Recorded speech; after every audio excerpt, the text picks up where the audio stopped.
Hello students, इस video में हम सबसे पहले सीखेंगे कि जब हम कैश को बैंक में डिपॉजिट करवाते हैं तो उस केस में जर्नल एंट्री आपको कैसे पास करनी है।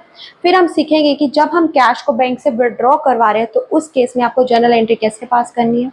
फिर हम सीखेंगे कि जब हमें चेक रिसीव होता है और हम उस चेक को सेम डे बैंक में डिपॉजिट करवा देते हैं तो उस केस में आपको जर्नल एंट्री कैसे पास करनी है। क्लियर है?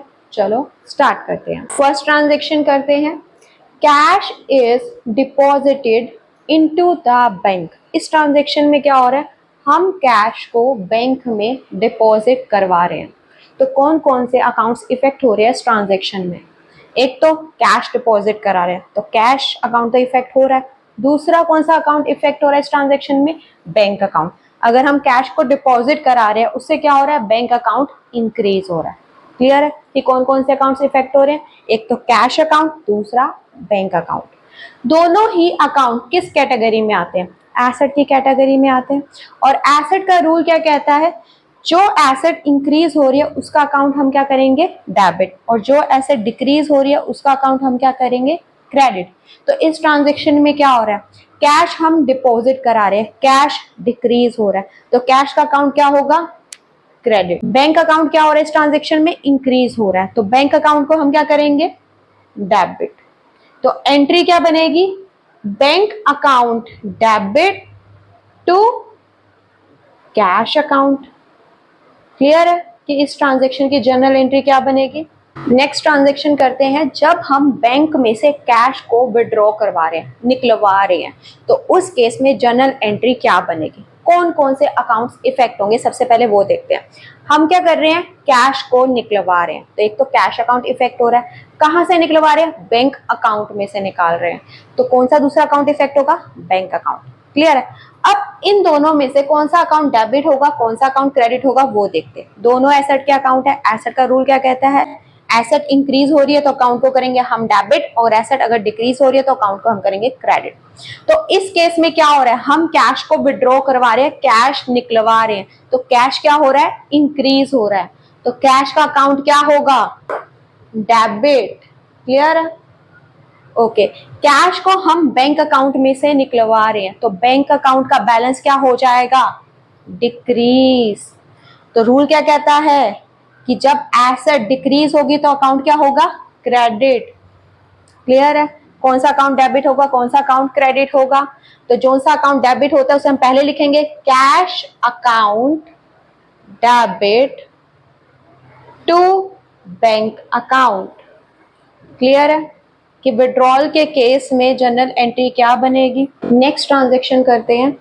Checks received from the customers are deposited into the bank on the same day. देखो, जब भी हमें चेक रिसीव होगा और हम उस चेक को सेम डे डिपॉजिट करवा रहे हैं बैंक में तो उससे क्या होगा, हमारा बैंक अकाउंट का बैलेंस इंक्रीज हो जाएगा।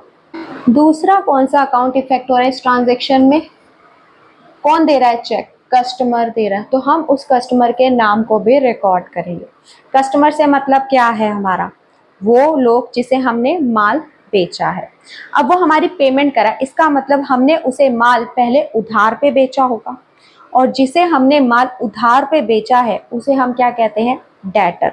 तो ये जो कस्टमर है जो हमें अभी चेक दे रहा है वो हमारा क्या होगा, डेटर होगा। वो हमारी अब पेमेंट कर रहा है तो इसलिए अब डेटर क्या हो रहे हैं इस ट्रांजेक्शन में, डिक्रीज हो रहे हैं क्योंकि वो हमें क्या कर रहे हैं, पेमेंट कर रहे हैं बाय चेक। क्लियर है कौन कौन से अकाउंट्स इफेक्ट होंगे इस ट्रांजेक्शन में। अब बैंक अकाउंट भी किस में आता है, एसेट की कैटेगरी में आता है, और डेटर भी एसेट की कैटेगरी में आता है।